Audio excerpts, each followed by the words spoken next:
నమస్తే, welcome to 99 TV. ప్రతి ఒక్కరం డెంటల్ ఇష్యూస్తో బాధపడుతూ ఉంటాం. చిన్నపిల్లల నుంచి పెద్దవాళ్ళ వరకు ఏదో ఒక నీడ్ ఉంటూనే ఉంటుంది, ఏదో ఒక సమస్య ఉంటూనే ఉంటుంది. అయితే సరైన సమస్యకి సరైన పరిష్కారాలు ఎక్కడ దొరుకుతాయి, ఇలా డాక్టర్స్ ఎలాంటి సలహాలు ఇస్తూ ఉంటారు, అలాగే ఎటువంటి ట్రీట్మెంట్స్ అందుబాటులో ఉన్నాయి, మారుతున్న కాలానికి అనుగుణంగా అడ్వాన్స్ టెక్నాలజీస్ వచ్చేసాయి. ఇటువంటి విషయాల్ని, డెంటల్కి సంబంధించిన అనేక విషయాల్ని మనతో షేర్ చేసుకోవడానికి మనతో ఉన్నారు doctor white chief doctor Srilakshmi గారు. వారిని మాట్లాడి దంతపరమైన సమస్యలకు వాటికి ఉన్నటువంటి పరిష్కార మార్గాలు తెలుసుకుందాం. నమస్తే డాక్టర్. నమస్తే జ్యోతి గారు. I'm doctor Srilakshmi. మనది డాక్టర్ వైట్ డెంటల్ కేర్ అండి. We have established 4 years back. We have branches Nizampet ఇంకా మదీనాగూడలో. And all kind of dental ఇష్యూస్కి మనం ఎప్పుడూ అవైలబుల్ అయి ఉంటాము. ఓకే డాక్టర్ గారు, డెంటల్ సమస్య అనేది కొత్త కాదు, కానీ ఇప్పుడు ప్రజెంట్ చిన్నపిల్లలకు కూడా వచ్చేస్తున్నాయి. ఒకప్పుడు కొంచెం ఒక సర్టైన్ ఏజ్ వచ్చిన తర్వాత వచ్చేవి, బట్ మనం చూస్తున్నది ఇప్పుడు చిన్నపిల్లల దగ్గర నుంచి చూస్తున్నాం. అండ్ ఒక్కసారి మనకి క్యావిటీ అనేది ప్రారంభమైన తర్వాత వెంటనే డాక్టర్ దగ్గరికి వెళ్ళడానికి ముందుకు వెళ్ళాం. ఒక పెయిన్ రావాలి లేదా స్వెల్లింగ్ రావాలి, అప్పుడే మాకు డాక్టర్ గుర్తొస్తారు. సో ఇలా క్యావిటీ వచ్చినప్పుడే ముందే డాక్టర్ దగ్గరికి వెళ్తే ఎలాంటి ప్రయోజనాలు ఉంటాయి, లేట్ చేయడం వల్ల ఎలాంటి ఇష్యూస్ రైజ్ అవుతాయి? ఏ ప్రాబ్లము ఓవర్ నైట్ డెవలప్ అవ్వదండి. సో ఇనీషియల్గా మీరు అన్నట్టు చిన్నగా క్యావిటీ ఉన్నప్పుడు నెగ్లెక్ట్ చేస్తానని మీరు అంటున్నారు. అది ఇంకొంచెం పెరిగిన తర్వాత నెగ్లెక్ట్ చేస్తారు. స్వెల్లింగ్ అనేది లాస్ట్ స్టేజ్కి వచ్చిన తర్వాతే వస్తుంది. స్వెల్లింగ్ వచ్చింది అని అంటే ఆ పాటికే మనకి ఇన్ఫెక్షన్ చాలా డెవలప్ అయి ఉంటుంది కాబట్టి ట్రీట్మెంట్ కూడా ఇంటెన్సివ్గా ఉంటుంది. అలా కాకుండా ఎర్లీ స్టేజెస్లోనే మనం ఇంటర్వ్యూన్ అయ్యామనుకోండి, చిన్న క్యావిటీ ఉన్న టైంలోనే మనం చేస్తాం కాబట్టి సిమెంట్ లాంటి దాంతో ట్రీట్మెంట్ అయిపోతుంది. అక్కడికి టూత్కుండే న్యాచురల్ స్ట్రెంగ్త్ ప్రిజర్వ్ అవుతుంది. అలా కాకుండా అది మనం ఎక్కువ డెస్ట్రాయ్ అవ్వనిచ్చామనుకోండి, టూత్కున్న స్ట్రెంగ్త్ పోతుంది, ట్రీట్మెంట్ ఇంటెన్సివ్ అవుతుంది, అట్లాగే టూత్కుండే లైఫ్ కూడా తగ్గిపోతుంది. సో ఎప్పుడైనా కూడా ఎర్లీ ఇంటర్వెన్షన్ వల్ల టూత్కి ఇచ్చే ట్రీట్మెంట్ లైఫ్ పెరుగుతుంది, అట్లాగే టూత్ లైఫ్ కూడా ప్రొలాంగ్ అవుతుంది. ఇప్పుడు చిన్న పిల్లలకి ఏజ్తో సంబంధం లేకుండా వస్తున్నాయి. పర్టికులర్గా ఎందుకు అంత చిన్న పిల్లలకి క్యావిటీస్ని చూస్తున్నాం? మార్పు ఎక్కడ ఉందంటారు? ప్రాబ్లం ఎక్కడ తగ్గుతుంది? ఫుడ్ అండి, మెయిన్గా ఫుడ్. సో ఇంతకుముందు అంటే ఇంత విగరస్గా చాక్లెట్స్ ఇవ్వడం కానీ అవైలబిలిటీ కానీ ఉండకుండా ఉండేది. ఇప్పుడు మనం ఓవర్ ప్యాంపర్ చేస్తాము. సో ఎన్నిటికీ వాళ్ళకు కూడా తెలుసు. అంటే if they want get it done something, గారం చేసో అదో ఇదో. So too many chocolates, food habits రకరకాలుగా. సో ఎక్కువ ప్రాసెస్డ్ ఫుడ్స్ కూడా. పూర్వకాలంలో తినేంత క్వాలిటీ ఆఫ్ ఫుడ్ ఇప్పుడు మనం తినట్లేదు. ఎక్కువ ప్రాసెస్డ్ ఫుడ్స్ తినడం వల్ల కూడా. అండ్ ఈ ఫుడ్ హ్యాబిట్స్ కూడా, అంటే morning meal, lunch and dinner అలా కాకుండా మల్టిపుల్ టైమ్స్ స్నాకింగ్ చేయడం వల్ల, దట్టు షుగరీ ఫుడ్స్ స్నాక్ చేయడం వల్ల కూడా పిల్లలకి ఎక్కువ క్యావిటీ రిస్క్ వస్తుంది. అండ్ ఎక్కువగా కామన్గా ఉండే మిత్ ఏంటి అంటే పేరెంట్స్కి, పాల పళ్ళే కదా ఊడిపోతాయి వస్తాయి అని చెప్పి పిల్లల్లో ఉన్న టీత్ని నెగ్లెక్ట్ చేస్తారు. బట్ పెద్దవాళ్ళకి ఎలాగైతే క్యావిటీ వచ్చి అది ప్రోగ్రెస్ అయ్యి స్వెల్లింగ్ వచ్చి ఇష్యూస్ వస్తాయో, పాల పళ్ళకు కూడా అదే ఫార్మాట్లో ఇన్ఫెక్షన్ స్ప్రెడ్ అవుతుంది. సో అది పాల పళ్ళు అయినా పర్మనెంట్ పన్ను అయినా ఎంత మనం ఎర్లీగా ఇంటర్వెన్ చేస్తే టూత్కు ఉండే లైఫ్ని ప్రిజర్వ్ చేస్తాం. చిన్నపిల్లలకి ఎలాగైతే 6 monthsకి ఒక ఫస్ట్ టూత్ వస్తుంది, 1 year తర్వాత ఇంకొకటి వస్తుంది, అలా 3 years దాకా ఒక్కొక్క టూత్ వస్తుందో, పర్మనెంట్ టీత్ రావడానికి కూడా ఒక మైల్ స్టోన్ ప్రకారం అదొక ప్యాటర్న్ ఉంటుంది. సో ఇప్పుడు 3 ఏళ్ళకి వచ్చిన పన్ను 6 yearsకే ఊడిపోతుంది కదా, వస్తుంది కదా అని నెగ్లెక్ట్ చేస్తే ఆ టూత్ లైఫ్ ఇంకొక 6 years 7 years ఉంటుంది. ఈ లోప వచ్చిన క్యావిటీ స్ప్రెడ్ అవ్వకుండా ఉండదు కదా. ఫుడ్ హ్యాబిట్స్ మార్చము. సో ఎర్లీ ఇంటర్వెన్షన్ వల్ల దానికి ఉండే ట్రీట్మెంట్ మనం ఆ టైంకి చేయగలిగితే దాని లైఫ్ అది సస్టైన్ అవుతుంది. నెక్స్ట్ వచ్చే పర్మనెంట్ టూత్కి ఇష్యూస్ లేకుండా ఉంటాయి. మీరు చెప్పిన విషయం ఒకటి చాలా బాగుంది. యాక్చువల్లీ ఎవరికి తెలియదు అది. టూత్ పాల పళ్ళు ఊడిపోతాయి కదా, పుచ్చుకొనైనా పర్వాలేదు, కానీ దాని లైఫ్ స్పాన్ మనమే తగ్గించేస్తున్నాము అని ఆ ఒక్క పాయింట్ అయితే ఎవరు ఐడెంటిఫై చేయమన్నమాట. ఇది ఊడిపోతాయి వచ్చేస్తాయి, కానీ ఆ వాటిని పర్మనెంట్గా కొంతకాలం మనం సస్టైన్ చేయగలిగితే నెక్స్ట్ దానికి రావడానికి, ఇంకొక పర్మనెంట్ టూత్ రావడానికి కూడా ఒక స్పేస్ తీసుకుంటుంది, టైం ఉంటుంది, ఒక లాంగ్ టైం మనం తీసుకోవచ్చు అనే ఐడియా అయితే ఎవరికి రాదు. ఈ పాయింట్ మాత్రం చాలా చక్కగా చెప్పారు. అండ్ డాక్టర్ గారు, ప్రతి ఇంట్లోనూ పిల్లల విషయానికి వస్తే ఒక బిస్కెట్ ప్యాకెట్లు కుప్పలు ఉంటాయి. బిస్కెట్స్ మంచివి అనుకొని ఇచ్చేస్తూ ఉంటారు. ఇప్పుడు మీరు అన్నారు షుగర్ కంటెంట్ ఎక్కువగా ఉంటుంది, వాళ్ళ హ్యాబిట్స్ మారాయి అని చెప్పేసి. మరి ఇంతగా రెగ్యులర్గా పిల్లలు బిస్కెట్స్ తినకుండా ఏ కిడ్ ఉండట్లేదు, పేరెంట్స్ ఏం చేయాలి దీనికి? కొన్ని రకమైన చేంజెస్ చేయొచ్చండి. యంగ్ ఏజ్ని మనం కాంప్రమైజ్ చేయలేం. నువ్వు షుగర్ తినద్దు, బిస్కెట్ తినద్దు, చాక్లెట్ తినద్దు అని ఏ పేరెంట్ కూడా చెప్పలేరు. But you can limit it. అంటే ఒక చాక్లెట్ ఇవ్వాలనుకున్నారు, let them make it a habit. Okay, Sunday you can have a chocolate, Sunday తింది కానీ లేదు స్కూల్లో ఒక చాక్లెట్ ఇచ్చినా let them have a discipline towards food and healthy habits కూడా. స్కూల్లో బర్త్డే జరిగింది, ఒక చాక్లెట్ ఇచ్చారు, వాళ్ళకి దాచుకోవడం అలవాటు చేయండి. Let it have a chocolate bank లాగా, ఇంట్లో ఒక బాక్స్ ఉంటుంది. So somebody gets a chocolate at the school, తీసుకొచ్చి ఆ బాక్స్లో వేసుకుంటారు. సో ఎవ్రీడే ఆ బాక్స్ ఫుల్ అవుతుంది. సండే రోజు ఆఫ్టర్ లంచ్ కానీ అలా అంటే ఇంటర్మిటెంట్ స్నాకింగ్ ఆఫ్ చాక్లెట్స్ కంటే if you give it along with lunch చేసిన వెంటనే ఇస్తే it has lesser side effects లాగా. అంటే యాజ్ సచ్ చాక్లెట్ నుండి వచ్చే సైడ్ ఎఫెక్ట్ అని కాదు, కానీ ఇంటర్మిటెంట్గా స్నాకింగ్ చేయడం కంటే లంచ్ తర్వాత ఒక చాక్లెట్ తిని తర్వాత లెట్ దెమ్ రిన్స్ ఇట్, దానివల్ల తక్కువ ఎఫెక్ట్స్ ఉంటాయి. అలా పిల్లల్లో డిసిప్లిన్ అలవాటు చేసినా కూడా it will be a better way of controlling them with sugars and chocolates లాగా. That's one trick parents can start implementing. Okay, మరి పిల్లలకి బ్రష్ చేయించే విషయంలో అసలు ఎలాంటి కేర్ తీసుకోవాల్సి ఉంటుంది? యాక్చువల్గా ఒక రోజు వచ్చేసరికి ట్వైస్ చేయాలి, బ్రష్ చేయాలని చెప్పేసి అంటూ ఉంటారు కదా, ఇది కంపల్సరీ చేయాలా, లేకపోతే ఏదైనా ఫుడ్ తీసుకున్నప్పుడు కూడా చేయాల్సి ఉంటుందా, ఎట్లా? 2 times బ్రషింగ్ అనేది అందరికీ తెలిసిన విషయమే అండి. ఇప్పుడు చిన్నపిల్లల్ని అడిగినా మీ స్కూల్లో ఏం చెప్పారు అంటే వాళ్ళు కూడా చెప్తారు 2 times బ్రషింగ్ చేయమన్నారు టీచర్ అని. బట్ ఎంతవరకు చేస్తున్నారు అనేది కిడ్స్కి పేరెంట్స్ అలవాటు చేయాల్సిందే. అంటే వై 2 times? డే అంటే ఏది ఎక్కువ ఇంపార్టెంట్ అంటే మార్నింగ్ కంటే కూడా నైట్ టైం బ్రష్ చేయడమే ఎక్కువ ఇంపార్టెంట్. డేలో అనుకోండి ఏదో ఒకటి తింటుంటాం, వాటర్ తాగుతాము, సో ఎంతో కొంత ఫుడ్ వాష్ అవుట్ అవుతూ ఉంటుంది. బట్ నైట్ టైం మిస్ చేయడం వల్ల తిన్న ఫుడ్ పార్టికల్స్ ఉండిపోయి అది నైట్ అంతా డికంపోజ్ అయ్యి బ్యాక్టీరియల్ యాక్షన్ జరిగి సో బ్యాక్టీరియాకి ఇనఫ్ టైం దొరుకుతుంది. సో క్యావిటీ రిస్క్ ఎక్కువ పెరిగేది నైట్ టైమే. అందుకని నైట్ టైం బ్రషింగ్ మాత్రం అస్సలు స్కిప్ చేయొద్దు. And morning you should brush, ఎందుకంటే you should keep all your friends with you. Night time ఎందుకు బ్రష్ చేసుకోవాలంటే you should have your teeth with you. So that is how it should go. ఇక parents పిల్లలకి వాళ్ళ విషయంలోనే ఇద్దరు care తీసుకోవాలి, కానీ టూత్ క్లీనింగ్ విషయంలో లేదా ఓరల్ హెల్త్ విషయంలో ఒక నెగ్లిజెన్సీ అనేది బాగా ఉండిపోయింది. ముందురా డెంటల్ డాక్టర్ పంటికి ఇంజెక్షన్ దగ్గర మొదలవుతుంది, ధైర్యం చేయరు. వాళ్ళ ఆ భయం పోవాలంటే ఏం చేయాలి? అంటే it's a general rule for everything అండి. మెయింటెనెన్స్ రిపేరా, అంటే ఏదైనా it could be anything, car, anything, health, everything. Repair వచ్చిన తర్వాత it can be only repaired. అలా కాకుండా డ్యామేజ్ అవ్వకుండా మనం మెయింటైన్ చేసుకోగలిగితే obviously maintenance is very much affordable and comfortable కూడా. ఏదన్నా మనం ఎవ్రీడే లైఫ్ స్టైల్లో we do many things to keep up our health. అంటే రెగ్యులర్గా జాగ్ చేయడము, వాక్ చేయడము, some sort of physical exercise కానీ, హెల్దీ ఫుడ్ హ్యాబిట్స్ కానీ, ఇవన్నీ ఎందుకు చేస్తాము? ఏదో ఒక ఇష్యూ హెల్త్కి రాకుండా ఉండడానికి. Same applies with dental health also. అంటే మనం రెగ్యులర్గా మెయింటెనెన్స్ చేసుకోవడం కోసం చేసేవి చిన్న చిన్న హ్యాబిట్స్ లైక్ బ్రషింగ్ ట్వైస్ చేసుకోవడం కానీ, once in a while dental visit చేయడం కానీ, అంత బాగానే ఉందా, ఇష్యూస్ ఏమన్నా ఉన్నాయా, ఒకవేళ ఉన్నా ఏదైనా ఎర్లీ స్టేజెస్లో డిటెక్ట్ చేసుకోగలుగుతున్నాం, that will always fall under maintenance.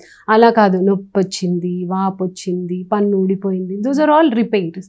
అంటే రిపేర్ ఎప్పుడు కూడా ఇట్ విల్ బి పెయిన్ఫుల్ కానీ లెంతీ కానీ అట్లానే ఉంటుంది. So it's always what you choose. మీరు మెయింటైన్ చేసుకుంటారా, లేదు రిపేర్ వచ్చిన తర్వాత రిపేర్ చేసుకుంటారా. It applies for everything. Okay, మరి టూత్ క్లీనింగ్ అనేది ఒకటి ఉంది కదా, ఈ టూత్ క్లీనింగ్ అనేది ఎలా చేయించుకోవాలి? అంటే ఎన్ని నెలలకు ఒకసారి చేయించాల్సి ఉంటుంది? ఒకవేళ ఫ్రీక్వెంట్గా చేయిస్తూ ఉంటే పళ్ళు ఏమైనా సెన్సిటివ్గా అయిపోయే ఛాన్సెస్ ఉంటాయి, ఆ భయం ఒకటి ఉంది. ఇప్పుడు మనం అనుకున్నట్టు మెయింటెనెన్స్ అండి. ఆ మెయింటెనెన్స్ ఎట్లా చేస్తాము అని అంటే మనం చేసుకునేదేమో 2 times బ్రష్ చేసుకోవడము, షుగరీ ఫుడ్స్ తగ్గించడము, ఇంటర్మిటెంట్గా స్నాకింగ్ తగ్గించడము, ఇవన్నీ మనం అలవాటు చేసుకునే habits. Fresh fruits and vegetables తినడం, that will help to overall health అన్నిటికీ కూడా హెల్ప్ అయ్యేది. కమింగ్ టు డెంటిస్ట్ 6 monthsకి ఒక్కసారి చెకప్ చేయించుకున్నప్పుడు మనం అన్ని క్యావిటీస్ ఏమన్నా ఉన్నాయా. క్లీనింగ్ ఎందుకు చేయించుకుంటామంటే చెకప్ చేసినప్పుడు వీ సజెస్ట్ క్లీనింగ్. ఎందుకు అంటే గమ్ హెల్త్ బాగుండడం కోసం. మనం ఎంత 2 times బ్రష్ చేసినప్పటికీ సాఫ్ట్ ప్లాక్ డిపాజిట్స్ ఫామ్ అవుతూ ఉంటాయి. అది వన్స్ ఇన్ అ వైల్ అంటే 6 monthsకి కానీ, కొంతమందికి రిస్క్ తక్కువ ఉన్నప్పుడు 8 months 1 year కానీ క్లీనింగ్ చేయించుకోవడం వల్ల గమ్ హెల్త్ బాగుంటుంది. అంటే మనకి ఎంతసేపు టూత్ యాజ్ అ హోల్ కనిపిస్తుంది కానీ దాని సరౌండింగ్గా ఉండే గమ్ కానీ గమ్ లోపల ఉండే బోన్ హెల్త్ని కూడా ప్రిజర్వ్ చేసుకోవాలి అని అంటే గమ్స్ హెల్తీగా ఉండాలి. సో దానికి మనకి క్లీనింగ్ హెల్ప్ అవుతుంది. సో అందరికీ ఉండే కామన్ మిత్ ఏంటి అంటే క్లీనింగ్ చేయించుకుంటే సెన్సిటివిటీ వచ్చింది, లేదంటే గ్యాప్స్ వచ్చేసాయి, ఇలాంటివి. అది ప్యూర్లీ మిత్ అండి. అంటే ఒక 3 year 4 year ఓల్డ్కి కూడా 6 monthsకో 8 monthsకో విజిట్ చేయమని, క్లీనింగ్ చేయించుకోమని సజెస్ట్ చేస్తాం. మన టూత్ మీద ఉండే ఎనామెల్ చాలా స్ట్రెంత్ ఉంటుంది. స్కేలింగ్ లేదంటే మనం చేసే క్లీనింగ్ సర్ఫేస్ని కూడా టచ్ చేసి అబ్రేడ్ ఏం చేయదు. So scaling or cleaning is a very healthy procedure which can be done safely without any doubts. ఏదన్నా అంటే సెన్సిటివిటీ లాంటిది అనిపించినా క్లీనింగ్ చేయించుకున్నాను కాబట్టే వచ్చింది అనేది మిత్ కాదు. ఆల్రెడీ ఉన్న ప్రాబ్లము వాళ్ళకి తెలుస్తుంది అంతే. డిపాజిట్స్ అన్నీ క్లీన్ చేస్తాం కాబట్టి ఫ్రెష్ టూత్ ఎక్స్పోజ్ అయ్యి సెన్సిటివిటీ టెంపరీగా ఉంటుంది. It's not a side effect, it's just a temporary effect అంతే. ఇక మరి క్యావిటీ పెరిగిన తర్వాత రూట్ కెనాల్ అనే ఒక ట్రీట్మెంట్ అనేది స్టార్ట్ చేస్తారు అని చెప్పేసి, అసలు రూట్ కెనాల్ ఎప్పుడు సజెస్ట్ చేస్తారు? అంటే ఇప్పుడు మనకి క్యావిటీ సైజ్ పెరిగింది, టూత్ లోపల నర్వ్ అండ్ బ్లడ్ వెజల్స్ ఉంటాయండి. డీపర్ లేయర్స్లోకి టూత్కి క్యావిటీ స్ప్రెడ్ అయినప్పుడు అది ఇన్ఫెక్షన్ స్టేజ్లోకి వెళ్తుంది. అట్లాంటప్పుడు మనం రూట్ కెనాల్ చేస్తాం. టూత్కు ఉండే హార్ట్ టిష్యూస్లో మనకి క్యావిటీ ఉందనుకోండి, సిమెంట్స్ లాంటి వాటితోటి మనం ట్రీట్మెంట్ చేస్తాం. లేదు లోపర్ లేయర్స్కి స్ప్రెడ్ అయినప్పుడు సో నొప్పి వస్తుంది, స్వెల్లింగ్ వస్తుంది. సో పూర్వకాలం అనుకోండి నొప్పి రాగానే పన్ను తీసేసేవాళ్ళు, ఇప్పుడు అట్లా కాదు. So everybody wants their own tooth. So టూత్ని ప్రిజర్వ్ చేసుకోవడానికి మనం చేసే ప్రొసీజర్ రూట్ కెనాల్. ఇన్ఫెక్షన్ ఏదైతే స్ప్రెడ్ అవుతుందో టూత్ లోపలికి అదంతా మనం క్లీన్ చేసి ఫిల్ చేస్తాము. అండ్ మళ్ళీ దానికి ఆ స్ట్రెంగ్త్ బ్యాక్ ఇవ్వడం కోసం క్యాప్ అనే ప్రొసీజర్ని చేస్తాం. That is how root canal is done.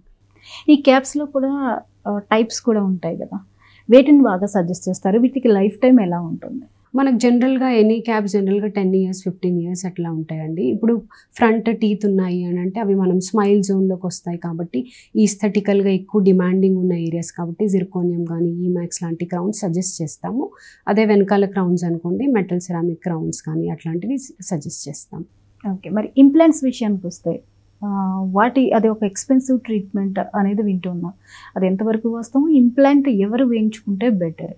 పన్ను లేనప్పుడు, అంటే మనం ఎప్పుడు కూడా పంటికి ఏ ప్రాబ్లం వచ్చినా ట్రీట్మెంట్ చేయించుకుని పన్ను సేవ్ చేసుకోవడానికి కోసమే ఆప్షన్స్ చూస్తాం. ఎందుకంటే న్యాచురల్గా పంటికి ఉండే స్ట్రెంగ్త్ మనం ఎంత బాగా రిప్లేస్ చేసినా కూడా న్యాచురల్ స్ట్రెంగ్త్ మ్యాచ్ అవ్వదు. నియర్ న్యాచురల్ మాత్రమే మనం చేయగలుగుతాం. లేదు మీరు అన్నట్టు స్వెల్లింగ్ వరకు వచ్చింది, అన్ని స్టేజెస్లో డాక్టర్ని స్కిప్ చేశారు, ఇన్ఫెక్షన్ స్టేజ్ దాటేసింది, అప్పుడు తీయాల్సి వచ్చింది, హోప్లెస్ అయిపోయింది, అంటే ఏ రకమైన ట్రీట్మెంట్ చేసినా కూడా టూత్ని మనం సేవ్ చేయలేము అన్నప్పుడు టూత్ తీస్తాం. తీసేసిన తర్వాత మరి టూత్ రిప్లేస్మెంట్ కావాలి, అప్పుడు దెన్ కమ్స్ ద ఇంప్లాంట్స్. అవి best sort of replacement rather than అంటే హెల్దీ ఉన్న టూత్ని తీసి ఇంప్లాంట్ చేయడం అట్లా జరగదండి. టూత్ లేని ప్లేస్లో లేదు అంటే సేవ్ చేయలేని టూత్ని తీస్తున్నాము అన్నప్పుడు రీప్లేస్మెంట్ ఆప్షన్స్లో ఇంప్లాంట్స్ వస్తాయి. బికాస్ మనం అంత ఫస్ట్ నుండి ఏ స్టేజ్లోనూ మనం సేవ్ చేసుకోలేదు కాబట్టి రిపేర్ ఎక్కువ అవుతుంది కాబట్టి దే ఆర్ ఎక్స్పెన్సివ్. అసలు ఎక్స్పెన్సివ్ గురించి ఎక్కువ ఆలోచించి ఇంతవరకు తెచ్చుకుంటాం. మీరు చెప్పింది దాన్ని బట్టి స్టార్టింగ్ వస్తే ఇంప్లాంట్ దాకా వెళ్ళాల్సిన అవసరం ఉండదు. ఇదంతా చేసి మళ్ళీ లాస్ట్లో వచ్చేసరికి పెయిన్ తప్పదు, ఒరిజినల్ టీత్ని కోల్పోతాం, చివరికి ఎక్స్పెన్సివ్ అనేది కూడా తప్పదు. So it's always how early you get it to doctor అంటే. ఆ చిన్న లాజిక్ని మిస్ అయిపోతుంటాం డాక్టర్.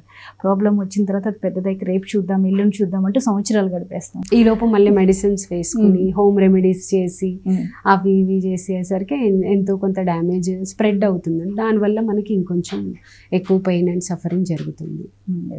ఇక పిల్లల్లో చాలామంది, పిల్లలని కాదండి, పర్మనెంట్ టూత్ వచ్చిన తర్వాత సమ్ టైమ్స్ అన్ఎక్స్పెక్టెడ్లీ యాక్సిడెంట్స్ జరగచ్చు, లేదా ఆడుకునేటప్పుడు పడిపోతూ ఉంటారు, మెట్ల నుంచి జారిపడుతూ ఉంటారు. అలాంటప్పుడు పన్ను ఇరగడం, ఇలాంటి ఇన్సిడెంట్స్ మనం చూస్తూ ఉంటాం. పర్మనెంట్ టూత్ వచ్చాక సగం పన్ను ఇరిగిపోయి ఇలాంటి సందర్భాలు చాలామందికి వస్తూ ఉంటాయి. అలాంటప్పుడు పర్మనెంట్ టూత్ని రిమూవ్ చేయాల్సిందేనా, లేదు ఆ పన్నును కూడా ప్రొటెక్ట్ చేసే ఛాన్సెస్ ఉందా?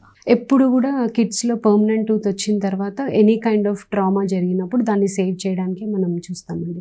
ఎందుకంటే మిల్క్ టూత్ అనుకోండి అది ఊడిన తర్వాత మళ్ళీ వస్తుంది అని, బట్ పర్మనెంట్ టీత్ అవి మళ్ళీ అంటే ఒక్కొక్కసారి పేరెంట్స్కి అది మిల్క్ టూతో పర్మనెంట్ టూతో తెలియక నెగ్లెక్ట్ చేస్తారు అలాంటిది కూడా. సో అంటే ఇన్సిడెంట్ జరిగిన వెంటనే కనుక మనం డెంటిస్ట్ని అప్రోచ్ అయ్యామనుకోండి, చిన్న క్రాక్ లాంటిదో లేదంటే చిన్న పార్ట్ ఆఫ్ ఫ్రాగ్మెంటే విరిగింది అనుకోండి, మనం అదే రోజు సేమ్ డే రెస్టోర్ చేయొచ్చు. అలా కాకుండా డ్యామేజ్ ఎక్కువ అయిందనుకోండి, మనకి ఎంత లెవెల్ ఆఫ్ డ్యామేజ్ జరిగింది అన్న బట్టి డిఫరెంట్ ఆప్షన్స్ ఉంటాయి.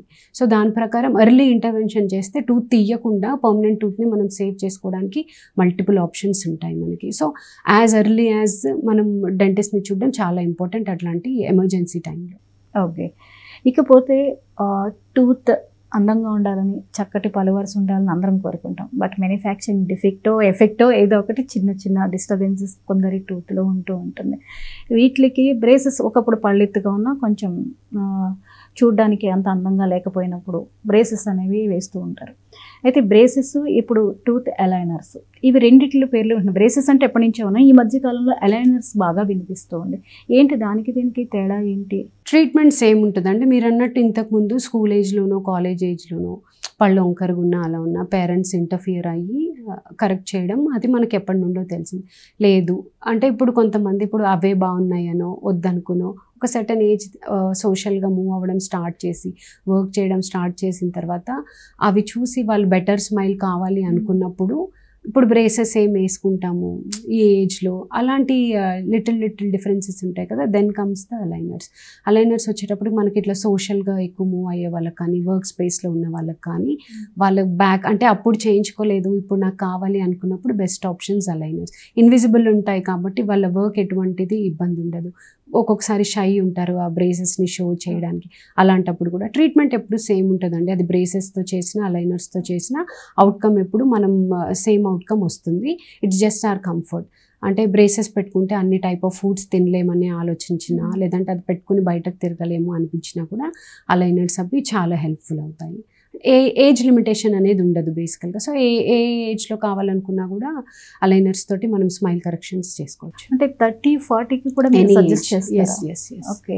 అంటే కొంతమందికి చెప్తూ ఉంటారు పళ్ళు స్ట్రెంగ్త్ని బట్టి ఇది వరకు బ్రేసెస్ వేస్తాము లేకపోతే ఇప్పుడు వేసిన యూజ్ ఉండదు అనేవి ఒకప్పుడు విని ఉన్నాం. ఇప్పుడు ఎనీ ఏజ్ గ్రూప్కి ఇంత అవైలబిలిటీ ఉందండి. అదే beauty of the invisible aligners.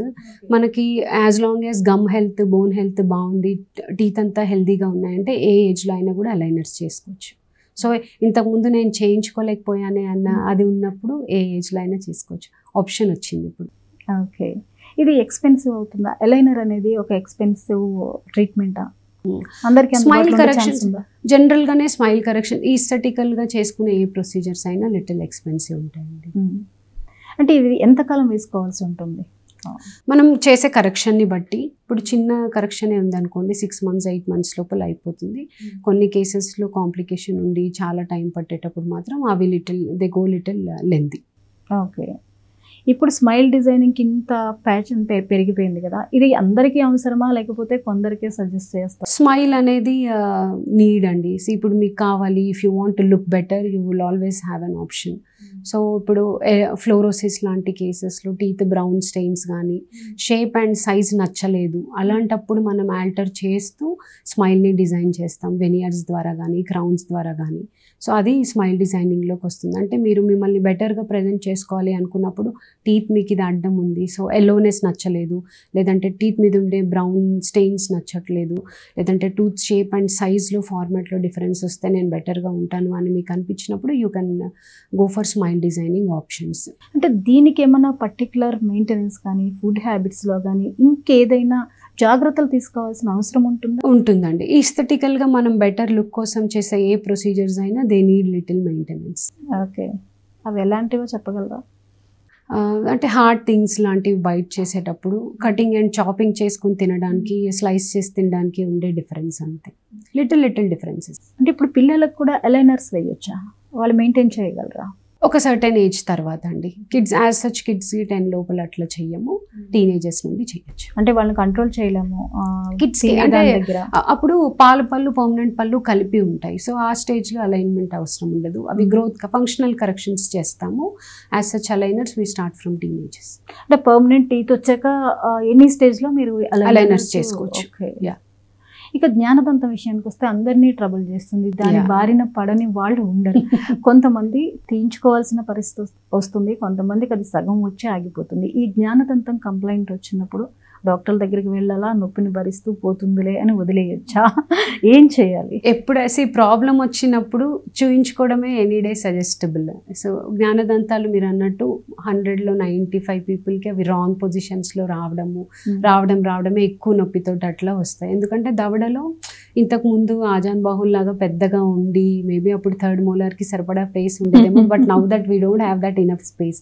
So most of the time అది ఇరుకులో కానీ దవడ వైపు కానీ అలా ప్రాబ్లమాటిక్గానే వస్తాయి. సో అట్లా పొజిషన్ రాంగ్లో ఉన్నప్పుడు పొజిషన్ని మనం కరెక్ట్ చేయలేము. అందుకని నొప్పి వచ్చినప్పుడు విజ్డమ్ టీత్ తీయించుకోవడమే ఎనీడే సజెస్టబుల్. అది ఒకసారి డీలే చేసి మళ్ళీ నొప్పి వచ్చినప్పుడు చూద్దాంలే అని ఇంకొకసారి డీలే చేస్తే టూత్ స్ట్రక్చర్ పాడయ్యి ఎక్స్ట్రాక్షన్ డిఫికల్టీ అయింది అనుకోండి, డిఫికల్టీ తర్వాత పోస్ట్ ఆపరేటివ్ రికవరీ పెరుగుతుంది. సో నొప్పి వచ్చినప్పుడైతే ఎంచుకుంటే ఎర్లీగా రికవర్ అవుతారు. అంటే సమ్టైమ్స్ దీన్ని సర్జరీ కూడా ఒక్కొక్కసారి చేయాల్సిన పరిస్థితి వస్తుంది అంటారు, బట్ మాకు ఐడియా లేదు, వింటున్నవి మాత్రమే. అవును, విజ్డమ్ టీత్ మనం అన్నట్టు అవి డిఫరెంట్ పొజిషన్స్లో ఉంటాయండి. ఒక్కొక్కసారి ఎముకల నుండి బయటికి రాకుండా కంప్లీట్గా లోపలే ఉంటాయి. ఉండి ఎక్కువ పెయిన్ కాజ్ చేసినప్పుడు మనం ఆ పర్టికులర్ బోన్ మాత్రం కొంచెం కట్ చేసి తీసి టూత్ని తీస్తాము. అలాంటప్పుడు అవి సర్జికల్గా అవుతాయి. మీరు ఒక డాక్టర్గా మీకున్న ఇంత ఎక్స్పీరియన్స్లో ఎన్నో కేసెస్ చూస్తూ ఉంటారు కదా, మీకు రెగ్యులర్గా కనిపించినటువంటి ఒక పేషెంట్లో కనిపించినటువంటి కామన్ పాయింట్ ఏంటి, వాళ్ళు చేస్తున్న మిస్టేక్స్ ఏం గమనించారు? ఎప్పుడు చూసే కామన్ మిస్టేక్ ఇయర్స్ నుండి ప్రాబ్లం వచ్చాక చూయించుకోవడం అండి. అంటే చాలా ఫ్యూ పీపుల్ ఆ మెయింటెనెన్స్ ఫేస్లో ఉంటారు. అంటే ఇప్పుడు ఒక అపాయింట్మెంట్ షెడ్యూల్ చేసామనుకోండి క్లీనింగ్కి, బై డిఫాల్ట్ ఒక 6 months తర్వాత చేయించుకోండి అంటాం. Few people will turn up, అంటే నా డ్యూ ఉందండి, నేను క్లీనింగ్ చేయించుకుని 6 months అయ్యింది, సో అంత బాగానే ఉందా చూడండి అని అడిగే వాళ్ళు చాలా తక్కువ మంది. తర్వాత మళ్ళీ ఏదో ఒక కంప్లైంట్ వచ్చి నొప్పి వచ్చి లేదా అలా అయిన తర్వాత వచ్చేది అది. సో ఆ ఒక్క మిస్టేక్ని మనం అవాయిడ్ చేసుకోగలిగితే మీరు అనేటట్టు ఏ ఎక్స్పెన్సివ్ ట్రీట్మెంట్స్ అవసరం పడదు.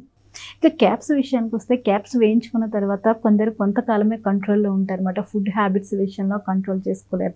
అలా క్యాప్స్ వేయించుకునే వాళ్ళకి పర్మనెంట్గా అవి మీరు ఇచ్చిన లైఫ్ టైం వరకు అవి ఉండాలి అంటే ఎటువంటి జాగ్రత్త తీసుకోవాల్సిన అవసరం? ఫుడ్ హ్యాబిట్స్ అండ్ క్లీనింగ్ అండి. మన టీత్ అనుకోండి న్యాచురల్గానే అవి సలైవాతోటి క్లెన్జింగ్ యాక్షన్ ఎంతో కొంత జరుగుతుంది కాబట్టి అవి అలాగే ఉంటాయి. బట్ క్యాప్స్ వచ్చేసరికి అవి ఫారెన్ పార్టికల్ కాబట్టి ఫ్లాసింగ్ చేయడం కానీ 2 times బ్రష్ చేయడం వల్ల దాని మీద ఉండే ఫుడ్ పార్టికల్స్ అవి ప్రాపర్గా ఎప్పటికప్పుడు రిమూవ్ అవుతూ ఉన్నాయి అనుకోండి, క్యాప్ చుట్టూ కానీ క్యాప్ పక్కన టీత్ కానీ డ్యామేజ్ అవ్వకుండా ఉంటాయి. So it needs little maintenance from our side. Okay, ఇక అలాగే చిగుళ్ళ వాపు అనేది కూడా రెగ్యులర్గా వింటూ ఉంటాం. ఈ చిగుళ్ళ వాపు ఎందువల్ల వస్తుంది? ఫుడ్ హ్యాబిట్లో వల్లే వస్తుందా, లేకపోతే అది మనకి ఇండికేషనా, ఇంటర్నల్గా ఒక ఇన్ఫెక్షన్ ఉంది అన్న ఇండికేషన్ అనుకోవాలా, ఏమనుకోవాలి?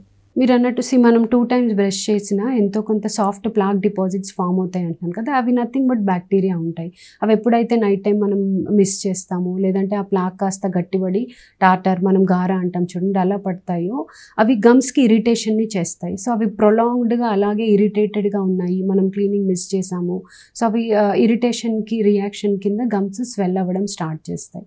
ఎప్పుడైతే గమ్స్ స్వెల్ అవుతాయో అది బ్రష్ తగిలినా ఏ పార్టికల్ తగిలినా కూడా బ్లీడ్ అవ్వడం స్టార్ట్ అవుతుంది. సో బ్లీడింగ్ గమ్స్ అనేది ఫస్ట్ అండ్ ఎర్లియెస్ట్ సిమ్టమ్. అంటే మీ చిగుళ్ళు హెల్దీగా లేవు, they are trying to tell you something అనడానికి is a first symptom bleeding gums. మనం ఆ స్టేజ్లో ఇంటర్ఫియర్ అయినా ఆ డిపాజిట్స్ అన్ని రిమూవ్ చేసుకున్నా కూడా అవి మళ్ళీ నార్మల్ అయిపోతాయి. అలా కాకుండా నెగ్లెక్ట్ చేసామనుకోండి అది ఇంకా స్ప్రెడ్ అయ్యి ఆ బ్లీడింగ్ కాస్త ఇంకా పెరుగుతుంది, లేదంటే చిగుళ్ళు మెల్లగా అరిగిపోవడం స్టార్ట్ చేస్తాయి. ఓవర్ ద టైం ఒక్కొక్క పన్ను కదులుతుంది, అంటే అది మెల్లగా స్ప్రెడ్ అవుతుంది అండ్ పెయిన్లెస్ ఉంటుంది. అక్కడ మిస్ అవుతారు చాలా మటుకు. పెయిన్లెస్ ఉంటుంది కాబట్టి ఎంతసేపు నొప్పి లేదు, సో ఐఎమ్ ఫైన్ అనేది కామన్గా మనం అజ్యూమ్ చేసుకునేది. బట్ బ్లీడింగ్ అవుతుంది అంటే ఎందుకు బ్లీడ్ అవుతుంది, ఏదైనా ఏం ఇష్యూ లేకుండా. సో బ్లీడింగ్ అవుతుంది కాబట్టి it's an Alam. So concern కింద ట్రీట్ చేసామనుకోండి చాలా ఎర్లీగా దాన్ని మనం ట్రీట్ చేయొచ్చు. అంటే బ్రష్ చేసినప్పుడు కూడా అప్పుడప్పుడు వస్తూ ఉండడం అది గమనిస్తూ ఉంటారు, అది కూడా ఎందువల్ల వస్తుంది? ప్లాక్ డిపాజిషన్స్ వల్ల అండి. ప్లాక్ ఎప్పుడైతే డిపాజిషన్ కింద ఉండిపోతుందో దాని నుండే ఇన్ఫ్లేమ్డ్ గమ్స్, దాని నుండి బ్లీడింగ్ అవుతుంది. సో క్లీనింగ్ చేయించుకుంటే సరిపోతుంది. డాక్టర్, సెన్సిటివిటీ, పళ్ళు జివ్వమనడం ఇలాంటివి ఫేస్ చేస్తూ ఉంటాం. సెన్సిటివ్గా ఉన్నప్పుడు మాకున్న అవగాహనలో ఒకటి హోమ్ రెమెడీస్, లేదు అంటే సజెస్టబుల్ టూత్ బ్రష్లు తెచ్చుకుని వాడేయటం, ఇది కరెక్టా లేదా దీనికి కూడా పర్టికులర్ ట్రీట్మెంట్ ఉంటుందా? అంటే మనం సెన్సిటివిటీ దేనివల్ల వస్తుంది రూల్ అవుట్ చేసుకుంటామండి. First when you see us అదే టూత్ స్ట్రక్చర్ ఎక్కువ లేదు, టెంపరీగా ఉందనుకోండి, మనం అప్పుడు ఫస్ట్ టూత్పేస్ట్ లాంటి స్మాల్ రెమెడీస్ తోటి స్టార్ట్ చేస్తాం. 1-2 months డీసెన్సిటైజింగ్ టూత్పేస్ట్ లాంటివి సజెస్ట్ చేస్తాము. దాని తర్వాత తగ్గిపోయింది అని అంటే well and good, you can switch back to regular toothpaste and తగ్గిపోతుంది. అలా లేదు టూత్ అరిగిపోయింది, కొంతమందికి టీత్ గ్రైండ్ చేసే హ్యాబిట్స్ కానీ లేదంటే గుట్కా లాంటివి నవ్వలే హ్యాబిట్స్ కానీ ఇవన్నీ పారాఫంక్షన్స్ అంటాం. అలాంటి ఎక్స్ట్రా లోడ్ పడే హ్యాబిట్స్ ఉన్నప్పుడు కూడా టీత్ అరిగిపోతాయి. సో అలా టూత్ ఎక్కువ స్ట్రక్చర్ అరిగిపోవడం వల్ల సెన్సిటివిటీ వచ్చిందనుకోండి, దెన్ అప్పుడు మనకి ట్రీట్మెంట్ ఆప్షన్స్ వేరీ అవుతాయి. అలా కాకుండా హార్డ్గా బ్రషింగ్ చేసే హ్యాబిట్స్ ఉంటాయి కొంతమందికి, ఎంతసేపు వెరీ హార్డ్ బ్రిజిల్స్ యూస్ చేసి మనం బలమంతా పెట్టి టీత్ మీద బ్రష్ చేస్తాం. అలాంటప్పుడు అదే బలంగా చాలా ఇయర్స్ అదే హ్యాబిట్లో చేసినప్పుడు టూత్ సర్ఫేస్ డ్యామేజ్ అవుతుంది. అలాంటప్పుడు కూడా సెన్సిటివిటీ ఉంటుంది. ఎక్కువ స్ట్రక్చర్ పోయిందనుకోండి, మనం సిమెంట్ తోటి రీబిల్డ్ చేయడం లాంటి ఆప్షన్స్ ఉంటాయి. అలా కాకుండా నేను అన్నట్టు బ్రక్సిజం లాంటి పారాఫంక్షన్ హ్యాబిట్స్ ఉన్నప్పుడు టూత్ స్ట్రక్చర్ చాలా ఎక్కువ పోయిందనుకోండి, వాటిని మళ్ళీ మనం టూత్ని రీబిల్డ్ చేసే డిఫరెంట్ ప్రొసీజర్స్ ఉంటాయి. సో టూత్ సెన్సిటివిటీకి రూట్ కాజ్ ఏంటి అన్న దాన్ని బట్టి మనకి డిఫరెంట్ ఆప్షన్స్ ఉంటాయి. మనం అది చూసిన తర్వాత చెప్పగలుగుతాం. ఇకపోతే మనం పళ్ళ గురించి మాట్లాడుతూ చిగుళ్ళ దగ్గర ఆగిపోయాం. చిగుళ్ళు కూడా హెల్తీగా ఉండాలి అంటే ఈ స్వెల్లింగ్లు కానీ, రక్తం కారడం కానీ, దీనికి ఏమైనా ట్రీట్మెంట్ ఉందా? ఎంతసేపు మనం టూత్ ఒక్కటి హెల్దీగా ఉన్నా చిగుళ్ళ సపోర్ట్ లేదనుకోండి, టూత్ ఈవెన్చువల్గా కూడా ఫాల్ అయిపోతుంది. అంటే సర్టెన్ ఏజ్తో పాటు హార్మోనల్ చేంజెస్ కానీ, డయాబెటీస్ లాంటి కండిషన్స్ ఉన్నప్పుడు కూడా వాటి ఇండైరెక్ట్ ఎఫెక్ట్ గమ్స్ మీద పడుతుంది. మీరు అన్నట్టు బ్లీడింగ్ గమ్స్, అంటే పొద్దున్న లెగ్గానే బ్రష్ చేసేటప్పుడు గమ్స్ ఎందుకు బ్లీడ్ అవుతుంది, ఆ స్టేజ్లో మనం ఇంటర్ఫియర్ అయ్యామనుకోండి, లేదు లోపల స్ట్రక్చర్ ఏం పాడవలేదు, ఉట్టిగా ఎర్లీ సైన్లోనే మీరు చూయించుకున్నారు అంటే గమ్స్ వరకు మనం క్లీన్ చేసుకుంటే అవి మళ్ళీ హెల్దీగా అవ్వడానికి స్కోప్ ఉంటుంది. అలా కాదు, మీరు ఇంకా నెగ్లెక్ట్ చేశారు, పస్ వస్తుంది, గమ్స్ ఇంకా బ్లీడ్ అవుతున్నాయి, టూత్ ఇంకా లూజ్ అవుతుంది అన్నప్పుడు ఒక్కొక్కసారి మనం గమ్ సర్జరీస్ కూడా చేయాల్సి వస్తుంది. డిపెండింగ్ అపాన్ ద స్టేజ్, అంటే ఏ స్టేజ్లో మనం దాన్ని ఇంటర్ఫీన్ చేస్తున్నాం అన్న దాన్ని బట్టి అది సింపుల్ క్లీనింగ్ అవ్వచ్చు, లేదా ఇంటెన్సివ్గా చేసే ఫ్లాప్ సర్జరీ లాంటి గమ్ ప్రొసీజర్స్ అవ్వచ్చు. ఓకే, అంటే ఫ్లాప్ సర్జరీ అనేది ఎంతవరకు పేషెంట్స్ దాన్ని ఏదైనా పెయిన్ఫుల్ ఉంటుందా, లేకపోతే చాలా సింపుల్గా అయిపోయి మోడర్న్ టెక్నిక్స్ అండి. All dental procedures are painless చెప్పాలి అని అంటే ఎప్పుడైనా కూడా మనం ఎక్కువ నెగ్లెక్ట్ చేసి మీరు వచ్చేసప్పటికీ అది స్వెల్లింగ్ పెయిన్లో వస్తే అప్పుడు అది ఆల్రెడీ పెయిన్ అండ్ స్వెల్లింగ్ ఉంటుంది కాబట్టి అది తగ్గడానికి మనం చేసే ప్రొసీజర్ కూడా ఇనీషియల్గా కొంచెం పెయిన్ఫుల్ అనిపిస్తాయి. లేదు అని అంటే ఏ డెంటల్ ప్రొసీజర్ అయినా అనస్థీషియాలో చేసేది జీరో పెయిన్ తోటే ఉంటుంది. So pain is not a big issue unless until it is kept under control. So negligence చేయనంత వరకు ఏది పెయిన్ఫుల్ కాదు. ఇక పెద్దవాళ్ళ విషయానికి వస్తే ఏజ్ ఫ్యాక్టర్తో పళ్ళని ఊడిపోయేటటువంటి పరిస్థితి వస్తుంది. వాళ్ళకి కట్టుడు పళ్ళు అని చెప్పేసి పెడుతూ ఉంటారు. ఇదేంటి ట్రీట్మెంట్ ఏంటి, దీనిలో టైప్స్ ఉన్నాయా, ఎలాంటివి సజెస్ట్ చేస్తారు? అంటే మనకు పెద్దవాళ్ళు వచ్చేసరికి మనకి ఫుల్ మొత్తం టీత్ అంతా రిప్లేస్ చేసేటప్పుడు ఫిక్స్డ్ ఆప్షన్స్ ఉంటాయండి, అట్లాగే రిమూవబుల్ ఆప్షన్స్ కూడా ఉంటాయి. దీంట్లో ఫిక్స్డ్ కూడా ఉంటుంది. మనం ఎప్పటి నుండో చూస్తున్నాం, ఇప్పుడు తాతయ్యలు కానీ వాళ్ళు కానీ తీసి పళ్ళ సెట్ కడుక్కొని మళ్ళీ పెట్టి వాటిని మనం డెంచర్స్ అంటాము. అదొక వే ఆఫ్ రిప్లేసింగ్ టీత్. అవి రిమూవబుల్, అంటే డే మొత్తం వేర్ చేస్తారు, పడుకునేటప్పుడు తీసేసి మళ్ళీ నెక్స్ట్ డే వేర్ చేస్తారు, అది రిమూవబుల్. అలా కాకుండా ఫిక్స్డ్ ఆప్షన్స్ వచ్చేసి ఇంప్లాంట్స్. మనం పైన కింద ఎముక ఎంత స్ట్రెంత్ ఉందో చూసుకుని దాన్ని బట్టి ఇంప్లాంట్స్ వేస్తాము. పైన కింద ఇంప్లాంట్స్ వేసి దానికి మనం ఫిక్స్డ్ టీత్ అమరుస్తాం. అవి ఫుల్ మౌత్ ఇంప్లాంట్స్ అంటాము. దీస్ ఆర్ ద 2 ఆప్షన్స్ మనకి పెద్దవాళ్ళకి పళ్ళని రీప్లేస్ చేద్దాము అనుకున్నప్పుడు. అంటే ఒక 50-60 దాటిన తర్వాత కూడా ఈ ఇంప్లాంట్స్తో ఏ ఇబ్బంది ఉండదా? మనం మెయింటైన్ చేసినంత వరకు ఏ ట్రీట్మెంట్కి ఇబ్బంది ఉండదండి. ఏ ట్రీట్మెంట్ అయినా కూడా మెయింటెనెన్స్ అవసరం. అంటే ఇంప్లాంట్స్ చేంజ్ చేసుకున్నాం కదా అయిపోయింది అన్నట్టు ఉండదు. లిటిల్ అంటే cleanliness is very much important. Implants వేసుకున్న తర్వాత అయినా ప్రాపర్గా బ్రష్ చేసుకుంటూ నీట్గా ఉంచుకుంటూ వన్స్ ఇన్ వైల్ డాక్టర్ని చూపించుకుంటూ రెగ్యులర్ హెల్త్ని కూడా ఓవరాల్గా మెయింటైన్ చేసినంత వరకు ఇంప్లాంట్స్కి జనరల్గా ఏ ఇష్యూస్ రావు.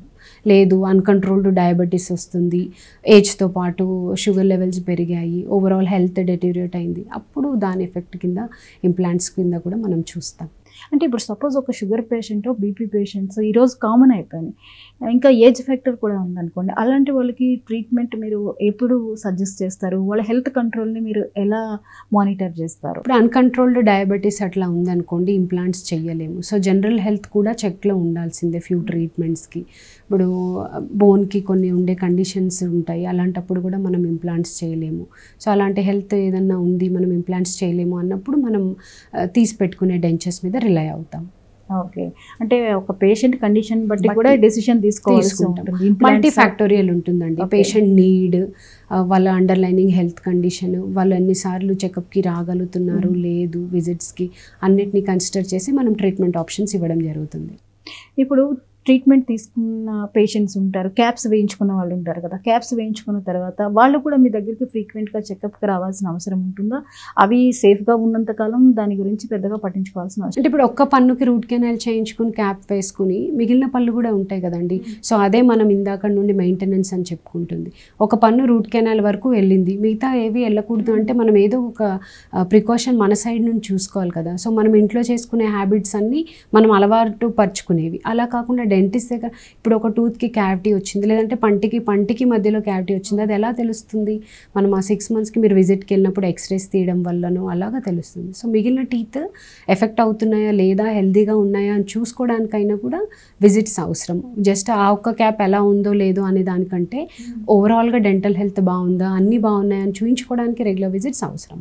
సో కంపల్సరీగా అది పన్నే కదా నొప్పి వచ్చినప్పుడే అని కాకుండా రెగ్యులర్ విజిట్స్ అనేవి ఓరల్ హెల్త్కి కంపల్సరీ అవసరం అండి. అవసరం అంటే చాలా వరకు ప్రాబ్లమ్స్ మనం కంట్రోల్ చేయొచ్చు. అంటే మీరు అన్నట్టు ఇందాక ఎక్స్పెన్సివ్ అని ఆ వర్డే అవసరం ఉండదు when you can do it in early stage. ఇక ఉమెన్కి వచ్చేసరికి కొన్ని ఇష్యూస్ ఉంటాయి. ప్రెగ్నెంట్ ఉమెన్స్ కనుక ఆ టైంలో కొన్ని అన్ఎక్స్పెక్టెడ్గా రావచ్చు. వాళ్ళ ప్రెగ్నెంట్ ఉన్న ఈ పీరియడ్ 9 monthsలోనే ఎప్పుడైనా డెంటల్ ఇష్యూస్ వస్తే వాళ్ళకి తాత్కాలికంగా మీరు ఎలాంటి ట్రీట్మెంట్ ఇస్తారు, అసలు ఇచ్చే ఛాన్సెస్ ఉంటాయా? జనరల్గా ట్రీట్మెంట్స్ సెకండ్ ట్రైమిస్టర్లో ఏదైనా అవాయిడబుల్ ఉంది అని అంటే we will try to postpone it pregnancy టైంలో అండి. లేదు నొప్పి ఎక్కువ ఉంది అట్లా అంటే మనం సెకండ్ ట్రైమిస్టర్లో ఇంటర్వ్యూన్ చేసుకోవచ్చు. ప్రెగ్నెన్సీలో వచ్చే హార్మోనల్ చేంజెస్ వల్ల కూడా గమ్స్ ఎఫెక్ట్ అవుతుంటాయి, గమ్ హెల్త్ మీద కూడా ఇష్యూ ఉంటుంది. అందుకని బై డిఫాల్ట్ ప్రెగ్నెంట్ లేడీస్కి మనం సెకండ్ ట్రైమిస్టర్లో ఒకసారి క్లీనింగ్ చేయించుకోమని అడ్వైస్ చేస్తాము.